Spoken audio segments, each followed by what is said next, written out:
Masih di Sapa Indonesia Malam, Saudara, anggota Komisi 3 DPR RI Arteria Dahlan menyebut semua pihak yang membocorkan transaksi mencurigakan 349 triliun rupiah bisa diancam pidana penjara paling lama 4 tahun. Pernyataan Arteria ini mengarah pada Menko Polhukam Mahfud MD dan Menteri Keuangan Sri Mulyani. Temuan transaksi mencurigakan 349 triliun rupiah di Kementerian Keuangan yang dilontarkan Menko Polhukam Mahfud MD memasuki babak baru. Anggota Komisi 3 DPR RI Arteria Dahlan memperingatkan Menko Polhukam Mahfud MD dan Menteri Keuangan Sri Mulyani terkait potensi ancaman pidana bagi pelanggar pasal 11 Undang-Undang tentang Pencegahan dan Pemberantasan Tindak Pidana Pencucian Uang, khususnya mengenai kewajiban merahasiakan dokumen terkait TPPU. Hal itu disampaikan Arteria saat rapat kerja dengan PPATK Selasa lalu. Pejabat atau pegawai PPATK, penyidik atau penuntut umum, hakim, dan setiap orang itu termasuk juga menteri, termasuk juga Menko, Pak. Ya, yang memperoleh dokumen atau keterangan dalam rangka pelaksanaan tugasnya menurut undang-undang ini, wajib merahasiakan dokumen atau keterangan tersebut. Sanksinya, Pak, sanksinya setiap orang itu dipidana dengan pidana penjara paling lama 4 tahun. Ini undang-undangnya sama, Pak. Ini serius. Dalam rapat itu, Kepala PPATK Ivan Yustiavandana kembali menegaskan transaksi 349 triliun rupiah itu adalah tindak pidana pencucian uang dan tidak semuanya terjadi di Kementerian Keuangan. Ini kita tidak semuanya bicara tentang tindak pidana yang dilakukan oleh Kementerian Keuangan, tapi ini bukan di Kementerian Keuangan, tapi terkait dengan tugas pokok dan fungsi Kementerian Keuangan sebagai penyidik tindak pidana asal. Itu kebanyakan terkait dengan kasus impor ekspor, kasus perpajakan. Sebelumnya, Menko Polhukam Mahfud MD kembali menegaskan laporan transaksi mencurigakan 349 triliun rupiah bukanlah tindak pidana korupsi, melainkan tindak pidana pencucian uang dan melibatkan pihak di luar Kementerian Keuangan. Ini adalah laporan pencucian uang. Laporan tindak pidana pencucian uang. Ya.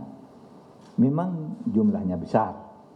Karena itu tadi menyangkut orang luar, menyangkut tindak pidana di luar, tapi ada kaitan dengan dalam. Nah, untuk itu kami tadi bersepakat begini. 1. Kementerian Keuangan akan melanjutkan untuk menyelesaikan semua LHA. LHA itu laporan hasil analisis yang diduga sebagai tindak pidana pencucian uang dari PPATK, baik yang menyangkut pegawai di lingkungan Kementerian Keuangan maupun pihak lain. Sementara Menteri Keuangan Sri Mulyani mengatakan dari 349 triliun temuan PPATK, diduga ada transaksi sekitar 22 triliun rupiah yang menyangkut pegawai Kementerian Keuangan. 99 surat dari 300 surat tadi ya, adalah surat PPATK kepada aparat penegak hukum. Dan nilai transaksinya 74 triliun. Jadi dalam ini aparat penegak hukum. Sedangkan ada 135 surat dari PPATK tadi yang menyangkut ada nama Kementerian Keuangan, nama pegawai Kementerian Keuangan. Nilainya jauh lebih kecil karena yang tadi 253 plus 74 itu sudah lebih dari 300 triliun. Komisi 3 DPR akan memanggil Menko Polhukam Mahfud MD dan Menteri Keuangan Sri Mulyani serta Kepala PPATK untuk memaparkan secara rinci terkait transaksi mencurigakan 349 triliun rupiah pada 29 Maret mendatang. Tim Liputan Kompas TV. Saudara, polemik transaksi mencurigakan 349 triliun rupiah di lingkup Kementerian Keuangan berbuntut panjang.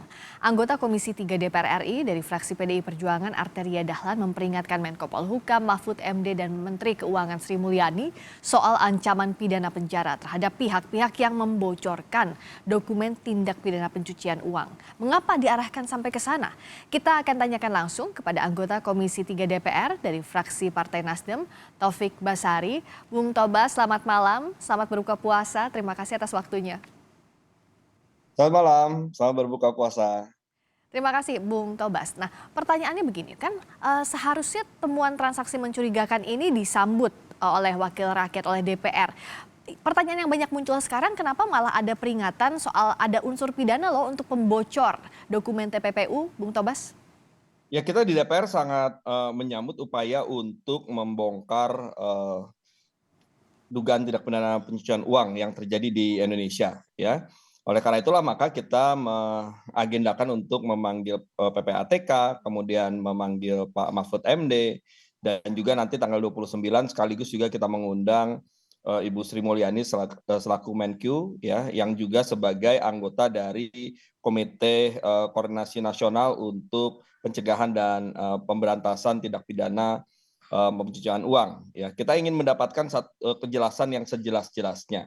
Nah, kenapa kemarin kemudian muncul adanya pengingatan ya bahwa bagi yang membocorkan dokumen ataupun informasi terkait dengan pencucian uang ini dapat dipidana karena memang pasalnya menyatakan demikian. Nah, kenapa kemarin kita sampaikan seperti itu? Karena begini. Jadi awalnya ya kita ini semua mengira bahwa 349 triliun itu adalah kasus yang saat ini sedang berjalan namun terhalang-halangi ya proses penegakan hukumnya. Ya, dan masih terjadi hingga sekarang. Ternyata setelah kita dengarkan keterangan dari PPATK tidak seperti itu ya. Ternyata bahwa ini adalah laporan yang berasal dari tahun 2009 sampai 2023, bayangkan 14 tahun ya. Kemudian ternyata juga tidak melulu semuanya itu melibatkan oknum di Kementerian Keuangan. Tetapi 349 triliun ini berkaitan dengan tugas dan fungsi dari Kementerian Keuangan. Ini kan tentu berbeda ya. Oke. Yang berikutnya juga sebagian besar menurut PPATK itu sudah ditindaklanjuti. Nah, sehingga kan angka 349 triliun yang bombastis ini tidak seperti yang kita bayangkan. Nah, oleh karena itu semestinya ya cara penyampaiannya bukan kemudian membuat ini heboh bahwa seolah-olah ada 300-an triliun yang terjadi yang belum terselesaikan yang melibatkan Kementerian Keuangan sehingga membuat masyarakat ya itu menjadi tidak percaya Flow yang kepada benar gimana Bung Tobas? kinerja Kementerian Keuangan, tidak percaya kepada pajak dan seterusnya. Nah, ini yang nanti akan kita minta jelaskan pada tanggal 29 Maret 2023 ya dengan adanya Pak Mahfud di situ, ada Bu Sri Mulyani di situ, ada PPATK di situ. Kita minta semua dijelaskan sejelas-jelasnya apa yang kemudian menjadi laporan atau catatan terkait dengan 349 triliun ini supaya masyarakat menjadi jelas dan pemahaman masyarakat tidak kemudian liar kemana-mana ya yang akan justru merugikan upaya kita untuk menelusuri tindak pidana pencucian uang yang terjadi. Ini kan memang ada mekanisme yang berlangsung. Kita ingin meletakkan itu sesuai dengan koridornya supaya optimal upaya kita untuk memberantas dan mencegah tindak pidana pencucian uang. Yang dianggap tidak tepat ini langkahnya Pak Mahfud begitu untuk follow up ini di awal atau gimana? Ya betul. Jadi jikapun kita ingin menyampaikan warning ya bahwa ada tindak pidana pencucian uang, maka penjelasannya harus clear ya. Misalnya tadi semestinya di awal kalau ingin mengatakan bahwa ada 340 waktu itu kan masih 300 ya, 300 triliun dugaan pencucian uang, maka harus dirinci bahwa itu terjadi sejak dari 2009, itu catatan sejak dari 2009. 2009 itu berapa yang sudah ditindaklanjuti berapa, 2010 berapa yang sudah ditindaklanjuti berapa dan seterusnya ya, sehingga tidak kemudian menimbulkan persepsi yang keliru akibat dari keterangan yang tidak lengkap dan tidak detail. Nah, karena itulah maka kita di Komisi 3 ingin membuka ruang agar penjelasan menjadi lengkap dan detail supaya apa? Supaya PPATK bisa bekerja dengan baik.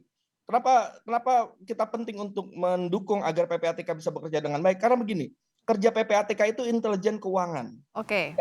Dia tidak bisa kemudian bekerja di ruang yang terbuka.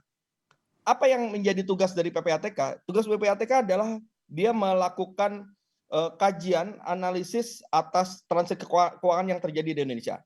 Kemudian jika ditemukan transaksi yang mencurigakan, maka dianalisis kembali untuk kemudian disampaikan kepada pihak-pihak terkait. Pihak-pihak terkait ini misalnya, ya, apabila dia sudah menemukan bukti permulaan yang cukup, maka diserahkan kepada aparat penegak hukum. Apabila kemudian butuh ada penelusuran lebih lanjut, diserahkan kepada kementerian lembaga terkait, ya, untuk melakukan penelusuran lagi, pengawasan dan seterusnya. Apabila terkait dengan pola yang harus kita perbaiki, maka disampaikan sistem apa yang kurang dan kemudian kita lakukan reformasi terhadap sistem tersebut. Oke, jadi Bukan kan di permukaan dengan publikasi yang jadi harus diarahkan agar kerja PPATK jadi betul-betul efektif dan makanya nanti akan dipanggil begitu. Tapi terlepas dari klarifikasi, kenapa kemarin sampai di-mention begitu oleh Bung Arteria, oleh Komisi 3 DPR RI bahwa ada kemungkinan unsur pidana loh yang di-mention Menko, merujuknya ke Pak Mahfud atau Menteri Keuangan karena yang berbicara soal 349 triliun ini. Kenapa sampai ditarik jauh ke situ? Ada kemungkinan unsur pidana loh begitu, Bung Tobas. Ya, karena begini, di dalam pasal 11 ya Undang-Undang tindak pidana pencucian uang itu disebutkan bahwa pejabat atau pegawai PPATK, penyidik, penuntut umum, hakim, dan setiap orang yang memperoleh dokumen atau keterangan dalam rangka pelaksanaan tugas ya menurut undang-undang ini wajib merahasiakan dokumen atau keterangan tersebut kecuali untuk memenuhi kewajiban menurut undang-undang ini. Nah, ayat 2-nya disebutkan setiap orang yang melanggar ketentuan tersebut ya dipidana dengan pidana penjara paling lama 4 tahun. Di ayat 3 ya disebutkan pengecualian. Ya, ketentuan sebagaimana dimaksud pada ayat 1 tidak berlaku bagi pejabat atau pegawai PPATK, penyidik, penuntut umum, dan hakim jika dilakukan dalam rangka memenuhi kewajiban sesuai dengan ketentuan perundang-undangan. Artinya apa? Yang bisa mempublikasikan sebuah dugaan tindak pidana pencucian uang itu adalah aparat penegak hukum dalam rangka penegakan hukum.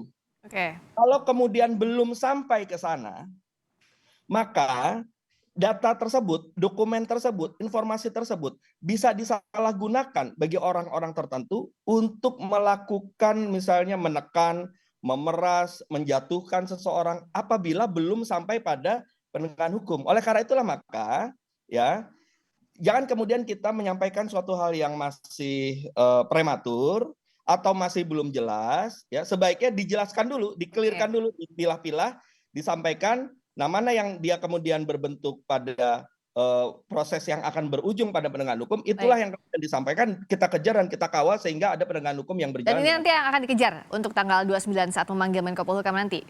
Betul, dan itu pasti akan kita kejar apabila ada upaya penegakan hukum yang terhalang-halangi, ada upaya penegakan hukum yang tidak berjalan, ada sistem yang kemudian tetap membuka peluang terjadi pencucian uang yang harus kita perbaiki. Nah, itu nanti yang akan saya bayangkan menjadi rekomendasi dari hasil pertemuan kita pada tanggal 29 Maret 2023 tersebut. Semoga tujuan rekomendasinya nanti tercapai ya setelah pemanggilan. Jadi ada kesepahaman antara eksekutif dan juga legislatif terkait hal ini. Terima kasih Bung Tobas, anggota Komisi 3 DPR RI dari fraksi Nasdem, Taufik Basari. Terima kasih sudah bergabung di Sapa Indonesia Malam. Selamat malam.